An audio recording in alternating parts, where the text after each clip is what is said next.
Di waktu Nabi Muhammad Mi'raj naik ke atas langit, salah satu pemandangan yang dilihat Nabi Muhammad, Nabi diajak jalan-jalan keliling surga, Nabi diajak jalan-jalan keliling neraka.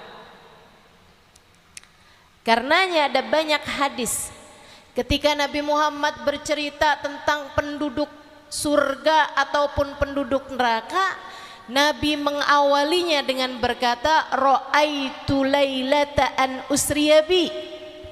Aku lihat ketika malam di Isra Mi'rajkan. Nah, itu selalu Nabi Muhammad awali dengan bahasa seperti itu karena memang banyak sekali yang dilihat oleh Nabi Muhammad di malam Isra dan Mi'raj, terutama dari penghuni surga maupun penghuni neraka. Salah satunya, ra'aitu lailata an usriya bi anna aktsar ahlin nar minal fuqara. Ada nih di kitabnya Imam Ghazali Minhajul Abidin. Kata Nabi Muhammad, malam saya dimi'rajkan ke langit, saya lihat dalam neraka, penghuni neraka kebanyakan orang miskin. Orang miskin siap-siap. Sahabat nanya, aminal mal ya Rasulullah, miskin harta nih Rasul. Yang bikin ada di neraka mungkin karena nggak banyak sedekahnya, karena memang dia nggak ada sesuatu yang bisa dia sedekahkan. Aminal mal ya Rasulullah, miskin hartakah mereka wahai Rasul? Nabi Muhammad menjawab, la bal minal ilm, tidak, melainkan miskin ilmu. Miskin ilmu, nggak ngerti, tidak mau belajar cara sholat, tidak mau belajar cara puasa, tidak mau belajar hukum-hukumnya perempuan, mengenai haid, mengenai nifas, tidak mau dia pelajari, cara mandi wajib seperti apa tidak dia pelajari, sehingga datang ke negeri akhirat dengan tidak membawa bekal ibadah yang didasari dengan ilmu. Mudah-mudahan semua yang hadir di sini Allah jadikan minal faqihat, orang-orang yang faham urusan agamanya insya Allah, atau orang-orang yang terus mau belajar ilmu agama insya Allah dan menghormati para ulama, amin ya rabbal alamin. Teman-teman saudaraku sekalian saya muliakan, nah salah satu yang berkenaan dengan tema kita nih di belakang sini, dengan perayaan Isra dan Mi'raj kita tingkatkan kualitas keimanan dan ketakwaan wanita sebagai tiang negara. Nabi Muhammad mengatakan, lailata an usriya bi ra'aitu aktsar ahlin nar minan nisa. Ini suka tidak suka memang ada hadisnya, jadi harus saya sampaikan juga agar kita semua tidak termasuk di antara kelompok orang-orang yang disampaikan Nabi ini. Kata Nabi Muhammad, malam aku di Isra Mi'rajkan, aku lihat kebanyakan penghuni neraka dari kalangan kaum wanita. Kenapa banyak perempuan ada di dalam neraka? Karena memang jumlah perempuan di akhir zaman kabarnya lebih banyak daripada jumlah laki-laki. Itu iya juga. Tapi juga memang ada banyak perempuan-perempuan yang terjerumus ke dalam api neraka. Saya berharap yang ada di sini semuanya tidak ada yang termasuk di dalamnya insya Allah. Termasuk juga orang tua kita, anak-anak perempuan kita, semua orang-orang yang kita sayangi insya Allah aman semua, mudah-mudahan amin. Allahumma ajirna minan nar Allahumma ajirna minan nar, Allahumma ajirna minan nar, wa adkhilna ilal jannati ma'al abrar, ya aziz ya ghaffar, birahmatika ya arhamar rahimin. Jauhkan kami dari api neraka-Mu ya Allah. Selamatkan kami dan masukkan kami ke dalam surga-Mu ya Allah, bersama dengan hamba-hamba yang baik-baik di sisi-Mu ya Allah. Kami dan seluruh keluarga kami ya Allah, dengan rahmat-Mu ya arhamar rahimin, wahai Zat yang paling rahmat di antara semua yang memberikan kasih sayang. Teman-teman sekalian, saat Nabi Muhammad menyampaikan hadis tersebut, ada sahabat pada tanya, dan kita harus berterima kasih nih kepada para sahabat-sahabat yang bertanya, kita jadi tahu sebabnya. Apa sih? Apa hal yang membuat perempuan banyak yang ada di dalam neraka biar kita hindari, biar kita jauhi? Kita yang oleh Allah dijadikan di dunia ini sebagai tiangnya negara, kita juga berharap di hari akhirat nanti kita juga menjadi para penghuni-penghuni surga insya Allah. Ya Rasulullah, apa yang menyebabkan perempuan banyak yang ada di dalam neraka? Sebabnya apa? Apa perkara paling banyak yang membuat perempuan terjerumus di dalam api neraka? Ali annahunna naqisatul aql waddin. Apakah karena perempuan itu kurang akalnya, kurang agamanya? Apa maksudnya kurang akal? Bukan berarti nggak pinter, tapi perempuan itu suka lebih banyak pakai perasaan daripada pakai akal, daripada pakai logika. Istilah orang zaman sekarang, perempuan suka pada baper, kebawa sama perasaan. Masya Allah, tuh perempuan suka kayak begitu. Jadi apakah itu sebabnya Rasulullah perempuan suka main rasa daripada main akal? Ahia naqisatuddin, apakah karena perempuan kurang ibadahnya? Kenapa kurang ibadahnya? Sholatnya dalam sebulan ada potong seminggu karena datang menstruasi. Puasanya sebulan Ramadan kepotong seminggu. Kadang-kadang kalau sebelum Ramadan bulan Sya'ban melahirkan, kepotongnya bukan cuma seminggu tapi sebulan karena terpotong dengan nifas. Apakah karena itu wahai Rasul? La, kata Nabi Muhammad, enggak, bukan. Perempuan banyak masuk neraka bukan karena itu. Itu bukan hal yang merupakan kekurangan perempuan. Perempuan itu malah justru terbawa perasaannya adalah sebuah kelebihan, bukan kekurangan. Dalam beberapa hal. Kabarnya, saya kasih tahu aja ya. Perempuan itu antara akal kanan sama akal kirinya seimbang. Sehingga ada keseimbangan antara berbagai macam hal. Perempuan bisa berpikir sambil mengerjakan sesuatu. Makanya jangan heran, perempuan tuh suka dibilang multitasking. Kalau pagi-pagi nih sambil masak, sambil dengerin YouTube, TV buka juga. Begitu ya, ini kayaknya yang ketawa berasa nih. Habis gitu sambil gendong anak pula.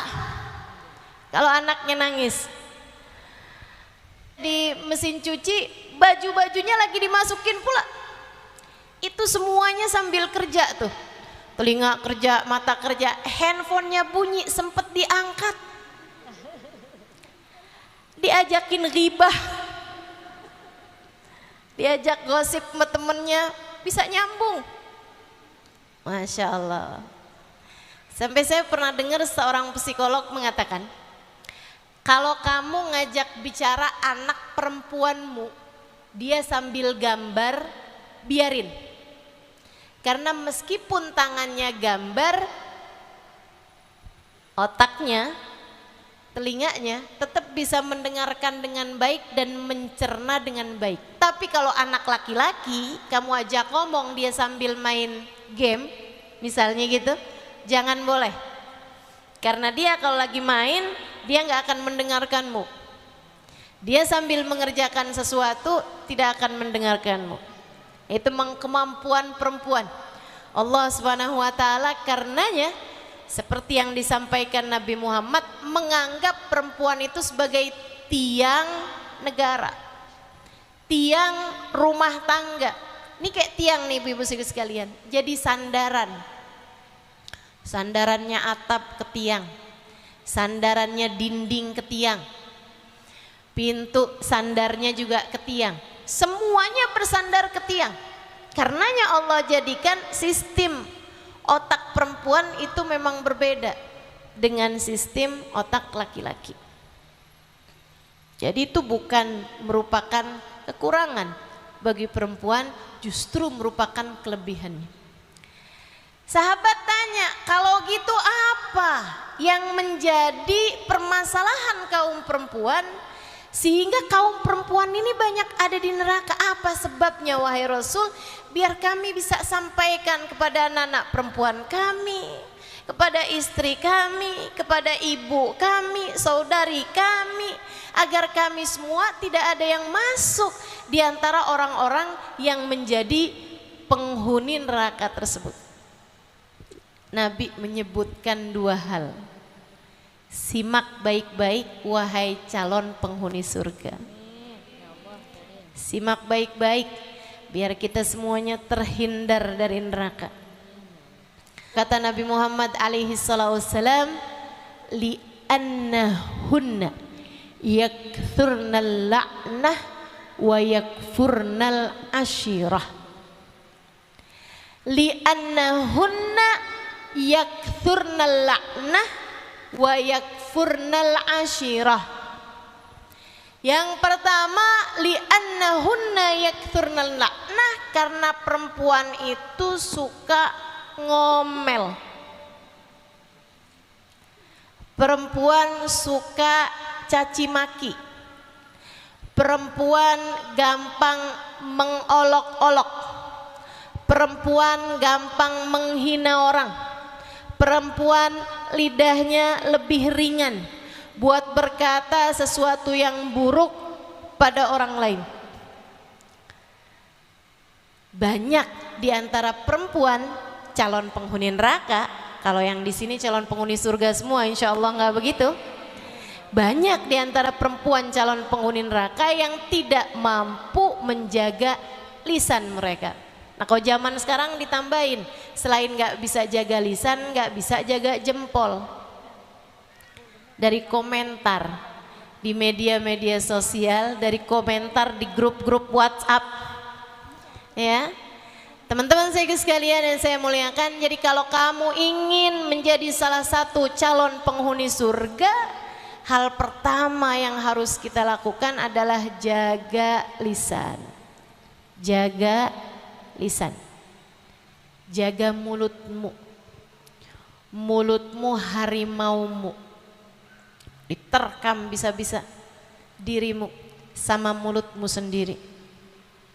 Hati-hati teman-teman, hati-hati. Lisan nih sumber petaka paling jahat. Lisan nih sumber kecewa paling banyak. Sumber penyesalan paling banyak disebabkan karena ulah lisan. Teman-teman sekalian, sering gak habis ngomong nyesel, ya ampun coba tadi gak ngomong gitu? Sering? Sering? Atau lebih sering, aduh saya nyesel kenapa tadi gak ngomong, kenapa saya diem aja? Enggak, jarang ya. Kita lebih sering menyesal karena berbicara daripada menyesal karena diam. jaga lisan. Terutama kepada orang-orang tersayang, orang-orang yang ada di sekitar kita. Kita nih kadang-kadang kalau kita di luar, kita gampang minta maaf sama orang. Coba aja perhatikan. Kita kalau di jalan gitu kan, kita tabrak orang, kita langsung bilang, maaf ya, maaf. Saya nggak sengaja, maaf ya. Tapi kalau dalam rumah kita lagi jalan, kita nabrak suami kita, kenapa sih duduk di sini? Kayak nggak ada tempat aja, sanaan kenapa? Masya Allah, padahal kita yang nabrak, tetap juga nyalahin dia. Begitu? Ada yang begitu di sini?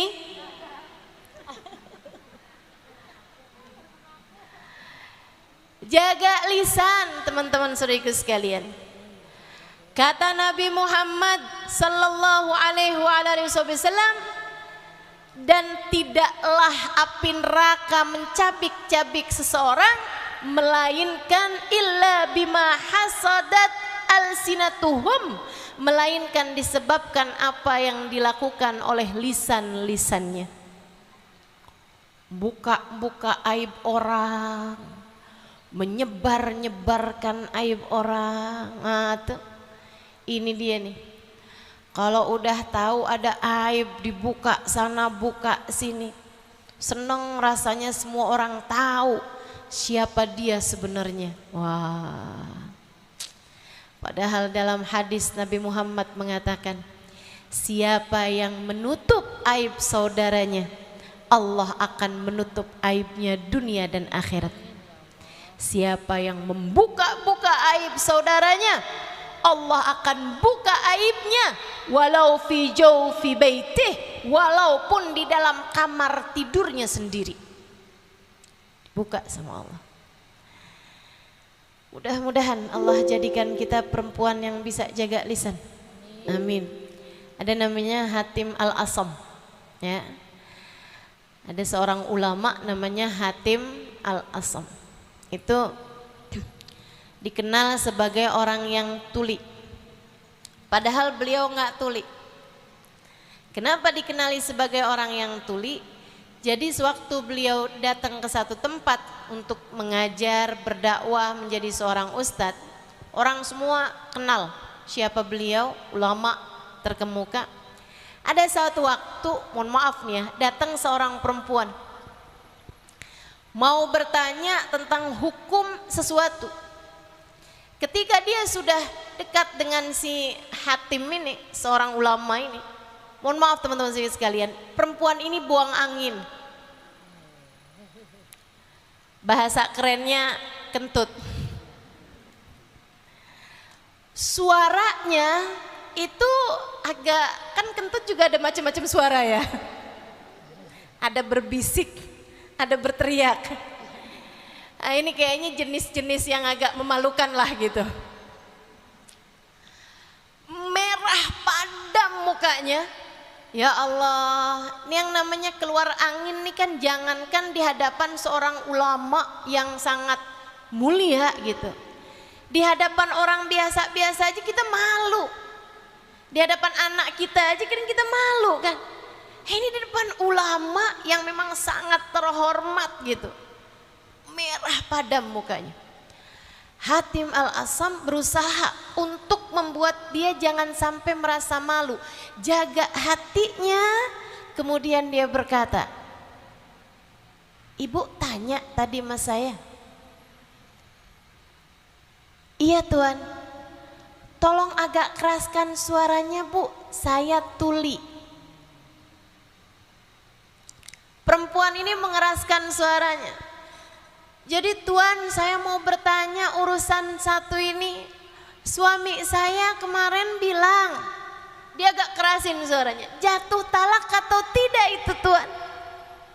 Katanya Hatim, ibu boleh lebih keraskan lagi suaranya. Fi uduni somam, telinga saya tuli bu. Perempuan ini ketika Hatim minta dikeraskan lagi suaranya, taulah dia, oh alhamdulillah waktu saya kentut tadi dia nggak kedengeran.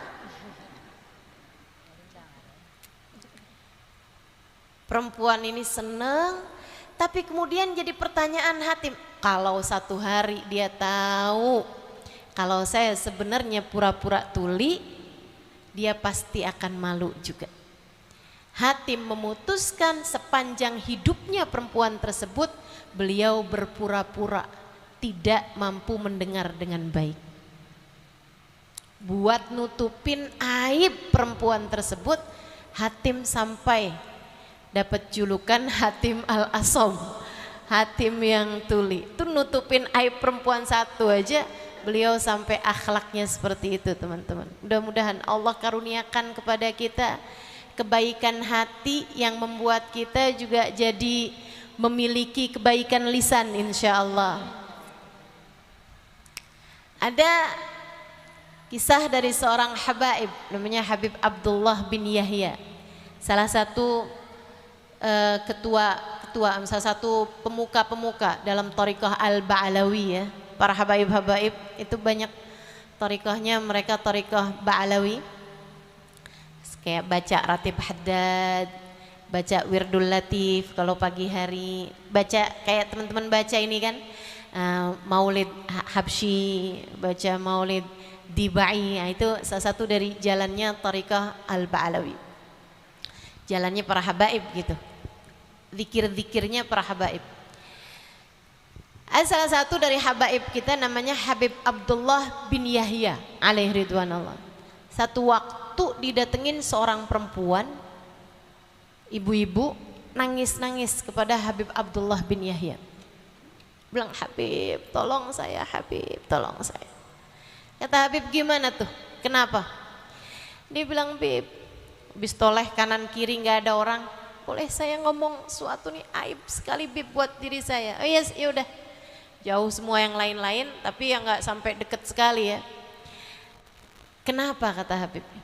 Dia bilang, anak saya Bib perempuan belakangan ini kok suka pusing-pusing kalau pagi, mual-mual kalau pagi, suka betahak kalau pagi. Bukan karena kena COVID ini ya.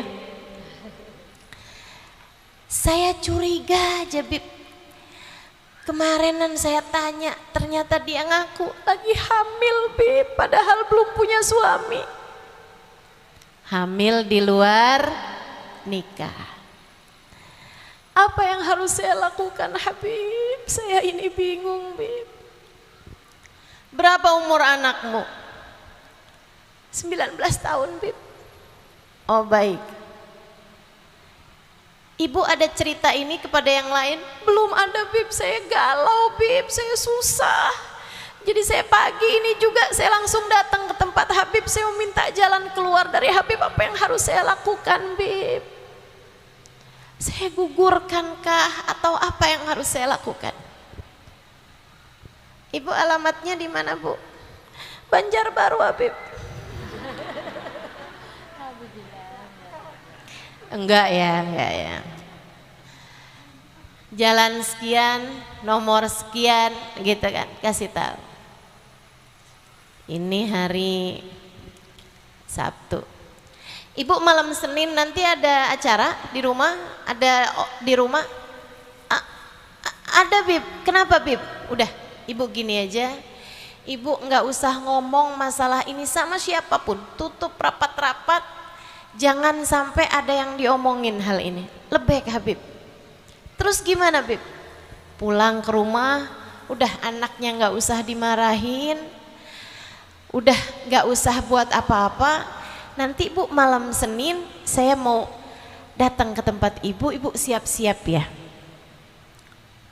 Oh gitu Bib. Baik Bib. Ini ibu ini pikir mungkin Habib mau datang, mau baca-bacain anak ini. Mungkin Habib mau datang mau ngasih nasihat kepada anak perempuan ini. Perempuan ini pulang, Habibnya panggil anak-anak perempuannya. Beliau usia 50-an ke atas, mungkin 60-an ke atas. Beliau panggil putri-putrinya. Dia bilang, Abah rasa Abah kepengen nikah lagi. Anak-anaknya solehah, Mereka tahu ayahnya sangat soleh, pasti punya alasan dalam melakukan segala sesuatu. Jadi ayahnya bilang, anaknya bilang, apa yang harus kita persiapkan ayah? Tolong siapkan, belikan kain, belikan mukena, belikan abaya, belikan sepatu, sendal, belikan perhiasan. Kita nanti mau melamar perempuan malam Senin. Lebek ayah. Malam Senin datang bawa rombongan anak-anak perempuannya. Si ibu didatengin Habib yang sangat mulia di negerinya. Memang semua orang memuliakan beliau ya. Zaman tersebut setara Habib Umar bin Hafid lah zaman sekarang. Habib Abdullah itu. Ini kejadian bukan di Hadramaut tentu saja ya, di Indonesia sini. Teman-teman sekalian, wah rame rumahnya, wah ada Habib Abdullah datang, Habib Abdullah datang, tetangga semuanya pada berdatangan ke rumah itu. Rame banget. Begitu nyampe Habib Abdullahnya bilang, saya datang ke sini bilang sama ayahnya untuk melamar anak perempuanmu menikah kalau boleh malam ini juga. Seneng sekali ayahnya, anaknya dilamar sama Habib Abdullah ini. Ulama paling terkemuka pada zaman tersebut.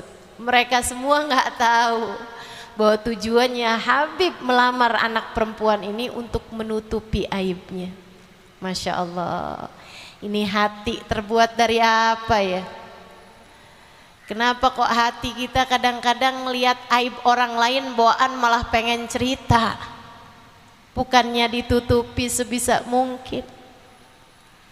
Kenapa nih kalau dengar ada kekurangan orang malah jadi salah satu radio-radio penyampai, salah satu penyebar bahkan berita yang belum pasti, berita masih hoax. Senangnya luar biasa kalau dengar aib orang. Ya Allah, kita minta sama Allah mudah-mudahan Allah jauhkan sifat ini dari diri kita. Allah tutupi aib-aib kita, Allah tutupi aib orang Islam dari kita insya Allah. Saya sering bilang sama teman-teman saya, tolong jangan ceritain sesuatu yang buruk tentang teman-teman saya, tentang keluarga saya, jangan. Karena saya belajar buat husnudzon setengah mati, belajar buat baik sangka sama orang setengah mati. Kita nggak tahu aibnya aja susah mau baik sangka, apalagi kalau kita tahu aibnya orang, lebih susah lagi mau baik sangka. Bukan begitu? Padahal inna ba'dadh-dhanni ithmun, berburuk sangka itu adalah bagian dari dosa.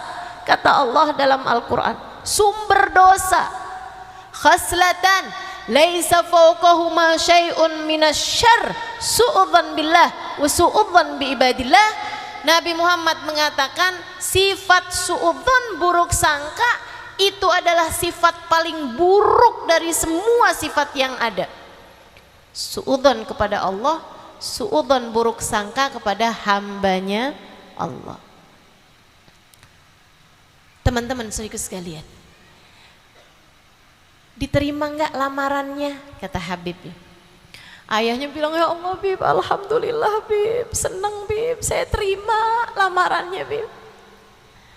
Kalau lamarannya diterima, boleh enggak sekalian aja, saya udah bawa nih buat maharnya, saya udah bawa buat seserahannya, boleh enggak kalau malam ini langsung diadakan akad nikah?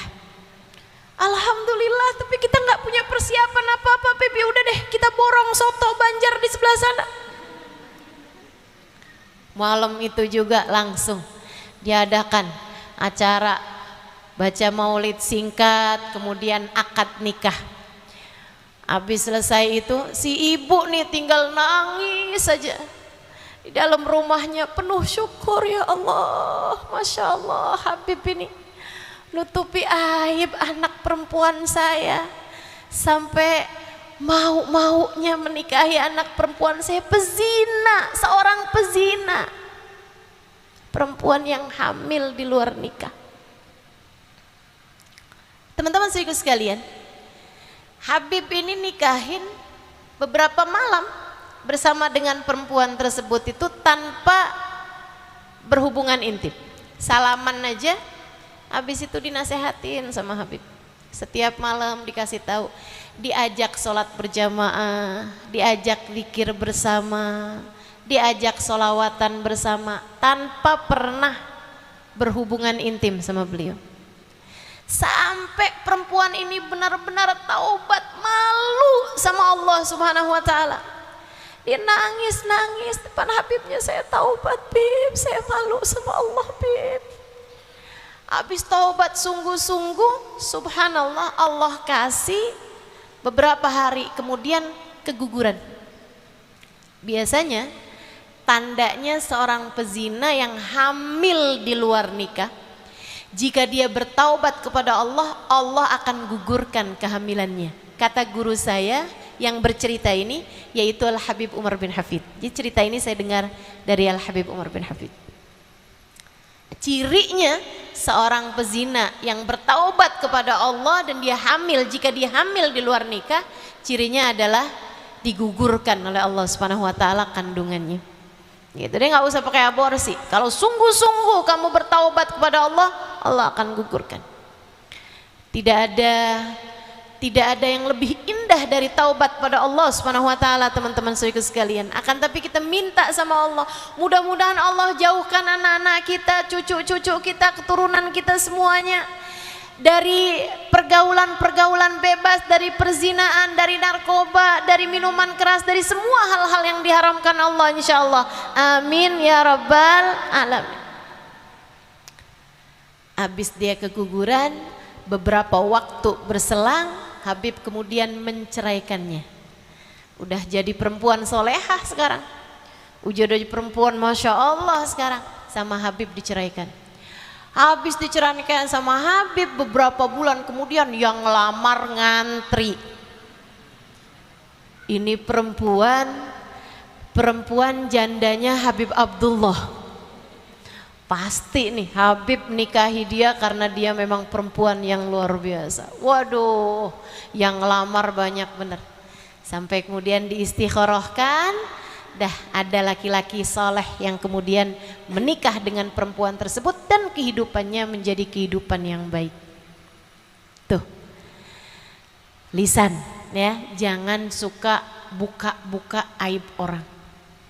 Sebisa mungkin kita punya lisan kita jaga, kita punya lisan kita jaga. Jangan sampai keluar kalimat-kalimat yang menyakitkan.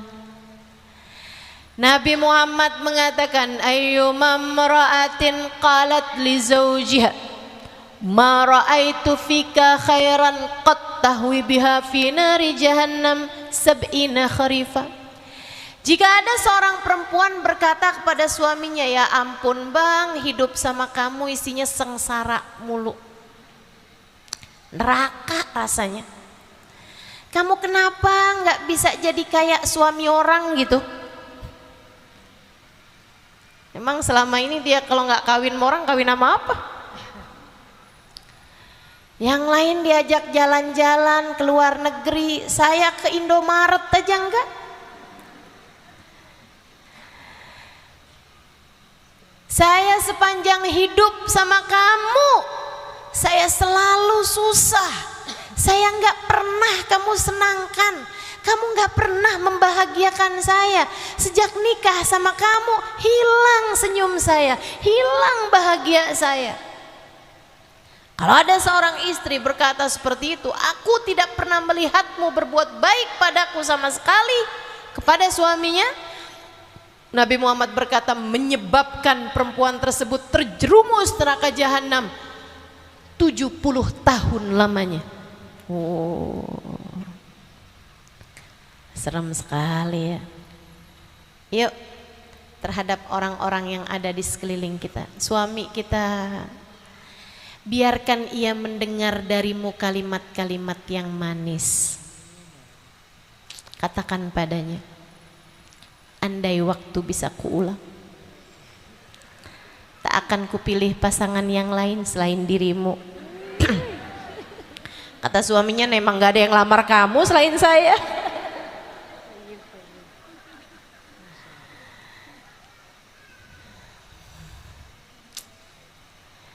Masya Allah.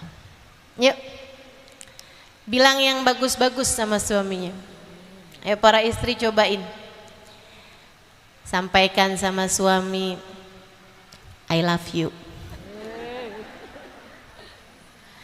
Coba dengerin jawabannya. Kamu salah minum obat apa gimana nih? Masya Allah. Kalau kepada yang jauh kamu bisa berbicara yang manis, tidakkah kepada suamimu seharusnya juga kamu begitu? Kalau kepada yang jauh-jauh yang tidak mengenalmu, kamu bisa jaga kalimat-kalimat yang keluar dari lisan kamu, tidakkah kepada orang-orang di sekelilingmu seharusnya kamu begitu? Anak-anakmu, teman-teman, anak-anakmu, daripada kamu omelin dia, dasar ini rapot kenapa kok bisa matematika 5, bikin malu mama aja. Daripada kamu ngomong begitu, kamu bilang aja, Masya Allah nak, rapot kamu masih banyakan birunya daripada merah. Yang merahnya pun juga nih 5 nih, mama dulu 3.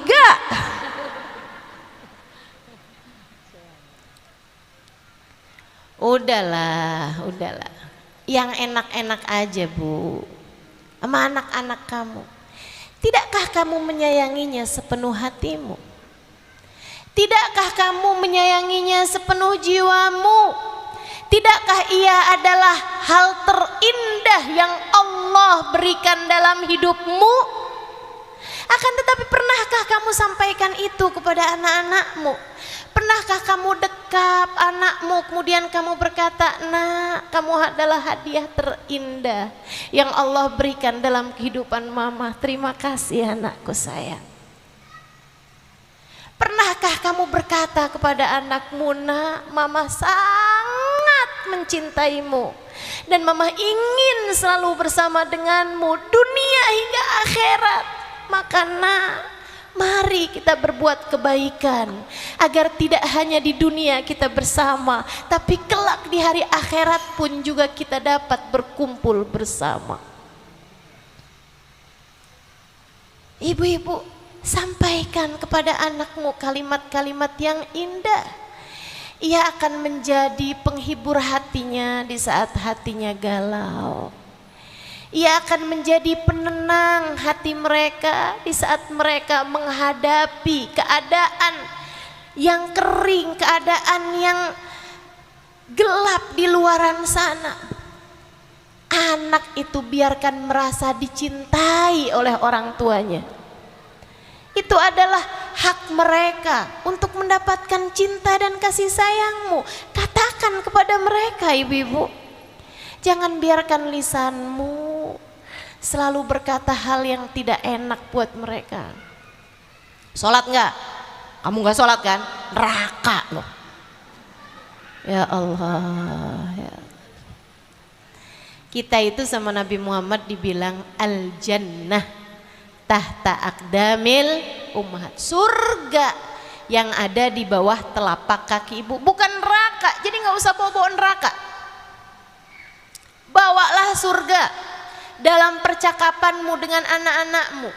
Bawalah hal-hal yang menyenangkan, bawalah salam, bawalah kedamaian dalam hati anak-anak kita. Karena demikian yang Allah SWT sampaikan terhadap dirimu, ada surga di bawah telapak kakimu. Teman-teman saudaraku sekalian yang saya muliakan, bicara yang menyenangkan terhadap anak kita, terhadap suami kita, terhadap orang-orang di sekeliling kita. Walaupun memang kulil haq walau kana murra, ucapkan kebaikan, kebenaran walaupun pahit. Nah, tapi kalau masih bisa dengan bahasa yang manis, kenapa pilih yang pahit? Berbicaralah yang manis. Saya punya cerita indah. dari Abdullah ibn Mubarak. Ini kelas atas sih ini. Abdullah bin Mubarak lagi pergi haji. Ulama terkemuka pada masa tersebut ya. Tapi beliau sederhana sekali. Habisnya mengerjakan sholat subuh di Masjid Al-Haram, beliau jalan-jalan naik unta. Jalan-jalan kayak lihat-lihat pegunungan, masih suasananya temaram subuh. Terus dia jalan-jalan, kelihatan ada sekelebat bayangan. Kok kayak orang apa jin apa nih? Makhluk halus atau makhluk manusia nih? Ternyata begitu dia samperin seperti perempuan. Jadi dia ucap salam. Assalamualaikum warahmatullahi wabarakatuh. Perempuan sendirian. Perempuan tersebut menjawab, Salamun qawlan min Rabbir Rahim. Ayat Al-Quran adanya di surat Yasin. Bu, lagi ngapain? Kata Abdullah bin Mubarak, sendirian di tengah lembah, gak ada sapa-sapa di waktu jam seperti itu. Perempuan tersebut menjawab, wa man yudlilillah fala hadiyalah. Siapa yang disesatkan oleh Allah, dia tidak ada petunjuk baginya. Oh, ibu nyasar, ibu sesat, ibu mau saya antarkan balik lagi. Wa may ya'mal mithqala dzarratin khairan yarah. Siapa yang berbuat kebaikan sebiji zarah pun dia akan mendapatkan balasannya. Oh baik bu, kalau gitu saya antarkan ibu. Ibu mau ke arah mana bu? Subhanalladzi asra bi abdihi lailan minal masjidil haram. Oh ibu mau ke arah Masjidil Haram. Ya udah bu, ayo bu, silahkan ibu naik untanya.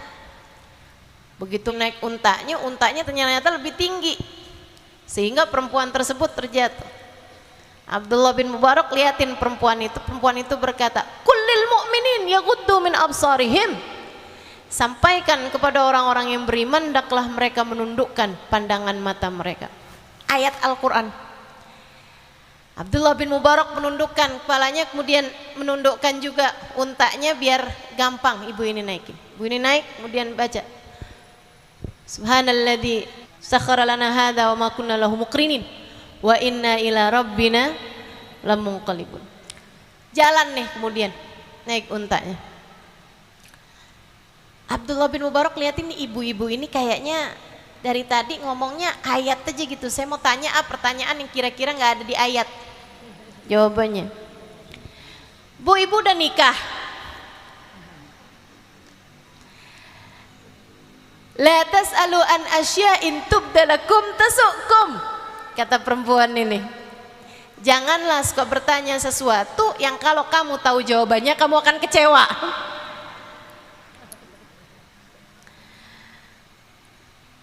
Jangan nanya apa-apa. Oh, bingung juga ya.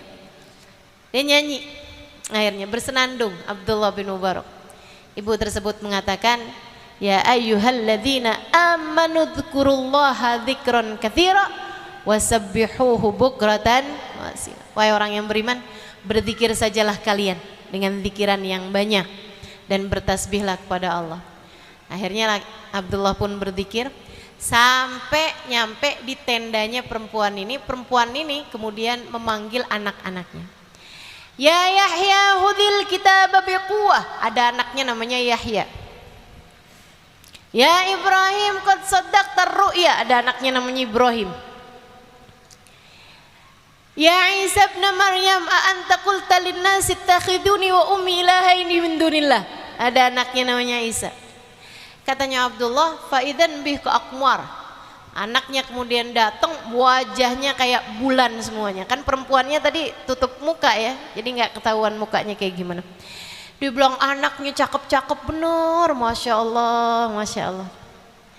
Perempuan tersebut kemudian menyuguhkan makanan-makanan yang mereka punya, seraya mengatakan kulu washrabu hani'an bima aslaftum fil ayyamil khaliyah. Silakan makan minumlah kalian atas perbuatan yang telah kalian lakukan di waktu sebelumnya.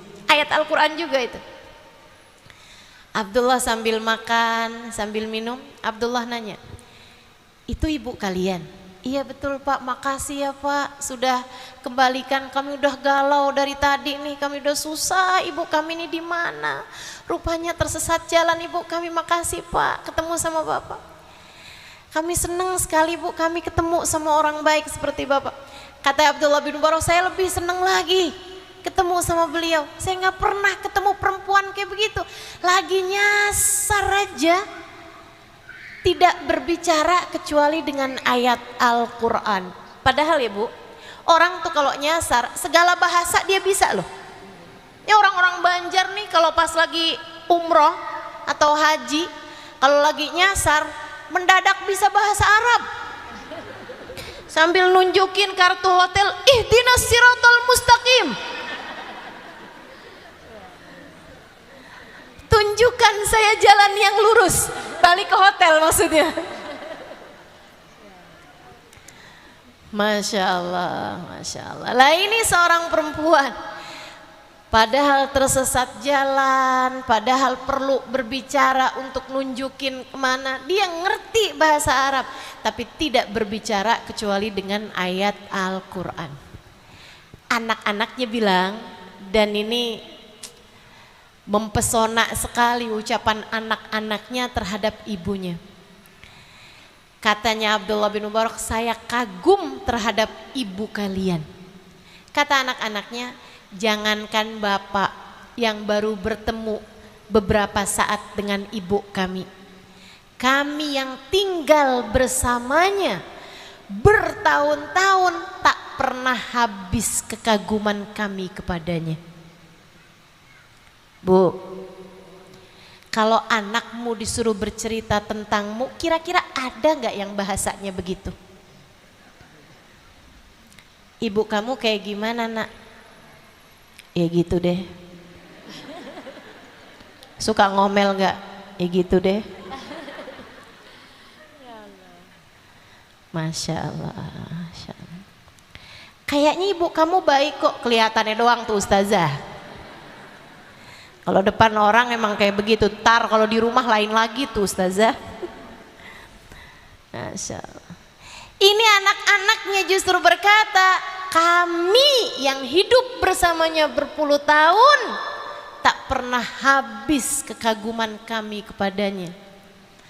Beliau adalah seorang perempuan yang dari sejak mudanya memutuskan untuk tidak berbicara kecuali dengan ayat Al-Quran.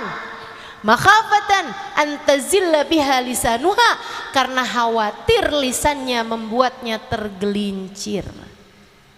Takut salah ngomong, memutuskan tidak berbicara kecuali dengan ayat Al-Quran. Jadi tiap ngomong dapat pahala, ya tiap ngomong dia ngaji.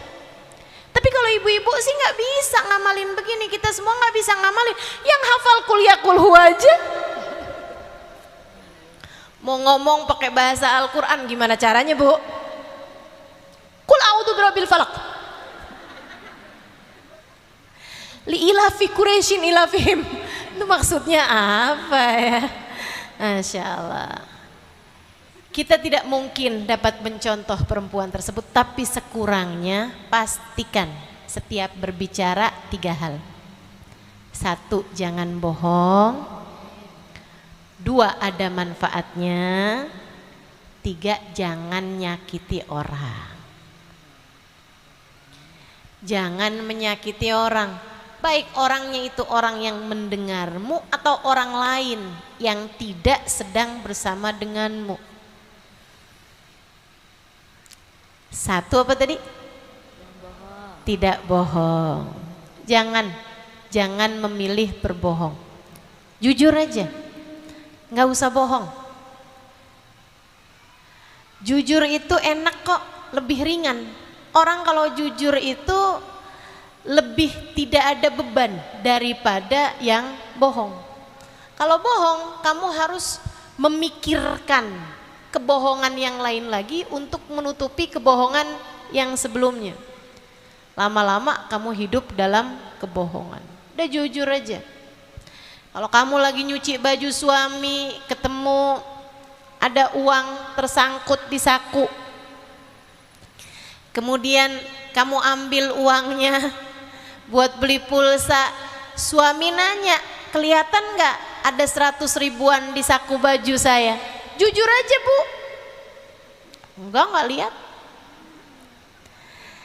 Masa ya, di mana ya? Saya ingat banget ada uang saya di situ. Oh, mungkin, kan akhirnya jadi bohong lagi kamu. Mungkin yang nyuci bukan saya. Mungkin, waduh banyak sekali kebohongan-kebohongan. Lebih baik jujur aja. Jujur aja.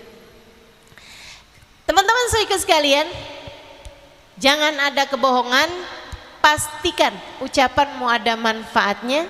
Kemudian yang ketiganya, tidak menyakiti siapapun. Gitu. Sehingga suami kalau di rumah, ia merasa yakin sama istrinya. Saya nggak akan dibohongin istri saya nggak akan disakitin istri saya bicaranya bagus, istri saya selalu kata-katanya indah. Suami setiap kali susah di luar sana dalam pekerjaannya, yang terbayang istrinya dan dia merasakan kedamaian, pengen cepet-cepet pulang. Kan enak begitu. Jangan sampai di saat suami lagi galau di luar rumah bingung, mau ke rumah juga tambah lebih panas lagi saya. Istri saya lihat saya udah kayak di adegan film horor. Masya Allah, Masya Allah. Jangan begitu ya. Ada satu teman saya, dia penasaran gitu, namanya di HP suaminya tuh ditulis apa. Jadi dia telepon ke HP suaminya, di deket HP suaminya. Kan nyala tuh, ada namanya di situ. Ketulis Israel.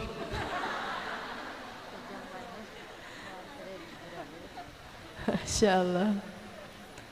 Dia bilang sama suaminya, ya ampun bang, nama saya ditulis Israel. Kata suaminya, maksud saya Israel tuh kan kalau memanggil nggak bisa ditunda. Luar biasa ya. Ini jangan sampai nih suami kita punya bayangan terhadap istri malaikat Israel, malaikat mungkar nakir gitu kan. Insya Allah mudah-mudahan semuanya jadi istri yang salehah, amin. 3 hal tersebut teman-teman, jaga lisanmu sehingga semoga kita menjadi perempuan-perempuan yang pantas berada di dalam surga insya Allah, amin ya rabbal alamin. Yang kedua, penyebab perempuan ada dalam neraka apa nih? Yang terakhir, kan ada 2 tadi saya bilang, li'annahunna yakturnal la'nah. Yang pertama, perempuan tidak mampu menjaga lisannya, suka mencaci maki, suka menghina orang lain. Yang keduanya, li'annahunna yakfurnal asyirah. Perempuan susah berterima kasih kepada keluarganya. Susah berterima kasih kepada keluarganya. Kalau jadi anak susah terima kasih sama orang tuanya. Selalu aja membandingkan dirinya dengan anak orang lain. Enak ya kalau jadi anaknya dia. Enak ya kalau jadi dia. Ngelihat orang tuanya berasa kurang aja. Ini jangan sampai kita jadi kayak begitu. Karena orang tuamu tentu tidak sempurna, tapi biasanya orang tualah yang mampu menyayangi anaknya dengan sempurna. Kasih sayang orang tua sempurna teman-teman. Meskipun uang belanjanya tidak banyak, mungkin karena memang ekonominya tidak semudah yang kamu bayangkan. Akan tetapi cinta dan kasih sayangnya kepadamu pastilah orang tua sangat menyayangimu. Para istri, jangan sampai hatimu tidak mampu berterima kasih kepada suamimu. Berapapun yang suamimu bagi padamu, ucapkan alhamdulillah. Terima kasih. Apapun aja, berapapun yang suamimu kasih, dia ngasih banyak banyak. Makasih ya, alhamdulillah, mudah-mudahan rezeki kamu melimpah ruah. Alhamdulillah. Saat suamimu memberi sedikit, alhamdulillah, nggak apa-apa yang ini sedikit. Yang kemarin juga masih ada sisanya kok, alhamdulillah. Saat dia tidak memberi sekalipun, teman-teman saudariku sekalian, jangan sampai kayak perempuan-perempuan di luaran sana, ada uang abang sayang, tak ada uang abang ditendang. Jangan begitu, jangan begitu. Sebagai seorang muslimah, sebagai seorang mukminah, kamu seharusnya faham pemberi rizki cuma satu, namanya Allah. Pemberi rizki cuma satu, namanya Allah, teman-teman saudariku sekalian. Enggak lain, enggak bukan, Allah aja yang ngasih kepada kita rezeki. Kalau suamimu sedang tidak mampu memberikan kepadamu banyak, tetaplah meminta, bukan kepada suamimu tapi kepada Allah. Bahkan katakan kepada suamimu, bang, saya nggak apa-apa kalau abang nggak pernah ngasih kepada saya harta yang banyak, nggak apa-apa. Kalau kita nih bang di rumah makan itu aja nggak apa-apa. Kalau kita nih, saya nih abang nggak pernah belikan kepada saya baju yang bagus-bagus kayak yang dipakai teman-teman saya nggak apa-apa bang, saya tahan. Yang saya tidak tahan, apabila di hari akhirat nanti kita harus mempertanggungjawabkan harta haram yang masuk dalam rumah tangga kita. Saya tidak akan tahan jika nanti di hari akhirat kita harus terpisah-pisah. Sebagian dari kita di dalam neraka dan sebagian di antara kita masuk surga. Jadi abangku sayang, tolong pastikan jangan ada harta haram masuk ke dalam rumah kita. Gitu. Itu ahli surga seperti itu. Perempuan-perempuan ahli surga seperti itu, teman-teman saudariku sekalian. Jangan menuntut suamimu, pokoknya saya nggak peduli dari mana aja, yang penting kamu bisa ngasih saya ini, ngasih saya itu. Masya Allah, Masya Allah. Ayo, hati yang mengerti berterima kasih, hati yang mengerti berterima kasih atas pemberian yang diberikan oleh keluarganya. Kalau kamu mau nyari kurang, seberapapun banyaknya yang suamimu kasih, pasti kurang terus. Saya sering sampaikan kepada teman-teman saya dimanapun, sebanyak apapun yang suamimu berikan, gak akan cukup kalau untuk membiayai gaya hidup. Tapi sesedikit apapun yang suamimu berikan pasti akan cukup jika untuk membiayai hidupmu.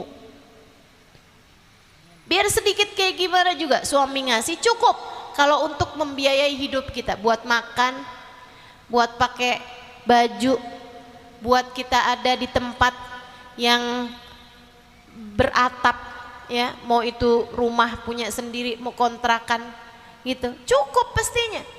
Akan tetapi sebanyak apapun teman-teman sekalian pasti akan kurang kalau yang kamu bicarakan adalah gaya hidupmu. Kalau yang kamu bicarakan gaya hidupmu, tas 250 juta aja ada kok. Kalau mau bicara gaya hidup, kan begitu. Masalahnya ada pada qanaah, kemampuan untuk terima dengan apa rizki yang Allah Subhanahu wa ta'ala berikan. Mudah-mudahan nih jadi perempuan-perempuan yang pandai berterima kasih, jadi perempuan-perempuan yang pandai bersyukur insya Allah. Amin ya rabbal alamin. Saya punya cerita terakhir nih ya, cerita terakhir. Dulu ada seorang laki-laki wali min auliyaillah, tapi jomblo. Nah nih, Dari tadi kan yang saya ceritain urusan suami istri ini bagiannya jomblo nih ya, yang belum nikah. Ada seorang wali min auliyaillah, seorang ulama laki-laki, usianya sudah di atas 40 tahun tapi dia belum nikah. Pernah beberapa kali hampir nikah tapi gagal gitu. Heran dia. Satu waktu dia doa sama Allah, ya Allah, kalau kiranya saya tidak diberi jodoh di dunia, sekurangnya kasih tahu saya siapa jodoh saya di akhirat. Doanya antik ini ya. Saya sih tidak sarankan adik-adik untuk doa kayak begini. Ya Allah, kalau nggak datang jodoh di dunia, jodoh di akhirat aja deh. Enggak lah, di dunia juga ya. Biar melaksanakan sunnah Nabi Muhammad sallallahu alaihi wasallam. Teman-teman saya sekalian, subhanallah, karena dia memang orang soleh dan seorang wali min auliyaillah, seorang ulama juga, doanya diijabah. Malam harinya dia mimpi diberitahu calon istrimu di surga, Fulana bintu Fulan al-Fulani di daerah Fulani. Kebetulannya laki-laki tersebut, waliullah ini, punya jadwal kajian, undangan menyampaikan tausiah di daerah tersebut. Biasa kan pengajian laki-laki kan malam hari. Habis selesai tausiah dia nanya kepada jamaah yang hadir di masjid itu. Dia bilang, ada yang kenal nggak Fulanah bintu Fulan al-Fulani? Tidak ada yang kenal ternyata. Misalnya di Banjar gitu ya, nggak ada yang kenal. Besoknya dia punya kajian di daerah yang lebih dalam lagi, di kampungnya. Saya nggak tahu kampungnya Banjar misalnya malam ya. Teman-teman sekalian, jadi dia dakwah ke dalamnya kampung itu, dia tanya abis selesai majelis, ada di sini yang kenal sama perempuan namanya Fulana bintu Fulan Fulan? Ada orang di belakang, dia bilang, saya kenal Pak Ustadz. Dia maju ke depan, boleh kasih tahu alamatnya. Tapi Pak Ustadz kenapa tanya dia? Memangnya kenapa, kata Ustadznya? Dia adalah perempuan yang tidak bergaul di antara kami. Dia tinggal bersama kambing-kambingnya, menggembala kambing di atas lereng bukit. Oh iya, dikasih tahu alamatnya, dia bilang makasih, saya ada keperluan sama perempuan tersebut. Besok paginya dia pergi ke daerah kampung itu. Sampai dia pergi ke rumahnya perempuan tersebut. Bener teman-teman, itu si perempuan itu tidak bergaul dengan siapapun, dia hanya tinggal sendirian di satu gubuk yang di sekelilingnya ada kambing-kambingnya. Dia menggembalakan kambing. Yang dia heran, di depan rumahnya perempuan tersebut, kambingnya sedang peluk-pelukan, sayang-sayangan sama serigala. Padahal biasanya serigala menerkam kambing, kambing lari dari serigala. Tapi karena dia seorang waliullah, dia tahu, Masya Allah, ini rahmat Allah turun sangat besar sekali kepada perempuan ini, sampai membuat kambing sama serigala dituruni rahmatnya Allah, kasih sayang Allah, sampai yang mestinya musuhan jadi saling sayang. Dia pun kemudian ketok pintu. Assalamualaikum warahmatullahi wabarakatuh, ya Fulana bintu Fulan al-Fulani.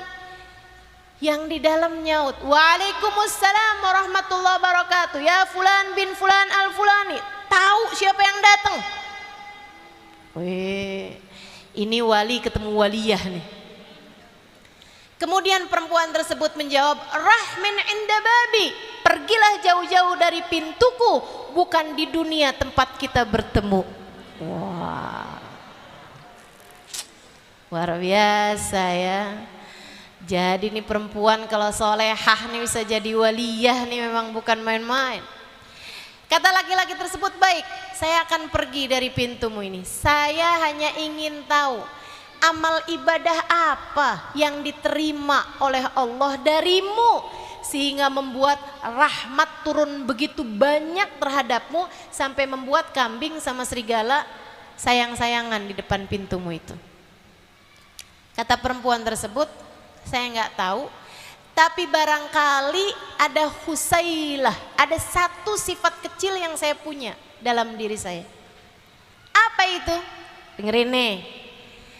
Saya kalau lagi panas tidak berharap dingin. Saya kalau lagi dingin tidak berharap panas. Saya kalau lagi sehat tidak berharap sakit. Kalau lagi sakit tidak berharap sehat. Saya kalau sedang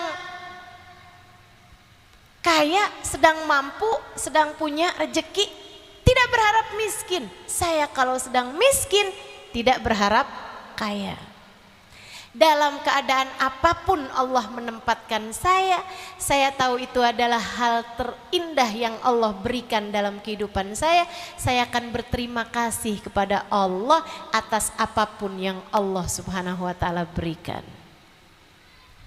Kata laki-laki ini, innaha laisat husailah, innaha khoslah kabirah la yu'tiha Allah illa lal ahbab. Itu bukanlah sifat kecil, itu adalah sifat besar yang tidak akan Allah berikan kecuali kepada hamba-hambanya yang tercinta. Mudah-mudahan yang ada di sini hamba-hamba Allah yang tercinta, insya Allah. Mudah-mudahan yang di sini jadi perempuan-perempuan yang pandai berterima kasih atas apapun yang Allah berikan dalam kehidupannya. Kita syukuri ya. Yang belum menikah disyukuri, insya Allah saatmu berbakti kepada orang tua, saatmu menyenangkan orang tua. Insya Allah yang sudah menikah syukuri aja, alhamdulillah. Itu adalah hal terindah yang Allah berikan dalam kehidupanmu. Yang menikah punya anak syukuri, alhamdulillah, rahmat dari Allah Subhanahu wa taala untukmu. Kamu diberikan keturunan yang akan meneruskan amal ibadahmu. Yang belum punya anak syukuri, itu adalah karunia indah yang Allah Subhanahu wa taala berikan dalam kehidupanmu, memberikan banyak kebebasan dalam kehidupanmu. Apapun saja Allah tempatkan kepadamu, syukurilah, sebab Allah Subhanahu wa taala senantiasa tahu apa yang terbaik bagi setiap hamba-hambanya. Dengan dua hal, kita jaga lisan sehingga tidak menyakiti hati orang, kita jaga hati sehingga selalu berterima kasih dan berprasangka baik kepada Allah Subhanahu wa taala, berprasangka baik kepada semua hamba-hambanya Allah. Dengan dua hal tersebut, insya Allah kita menjadi orang-orang yang kuat imannya, kita menjadi orang-orang yang kuat takwanya, kita menjadi perempuan-perempuan yang menjadi tiang-tiang bagi keluarga kita, menjadi tiang-tiang bagi negara kita, menjadi calon-calon penghuni surganya.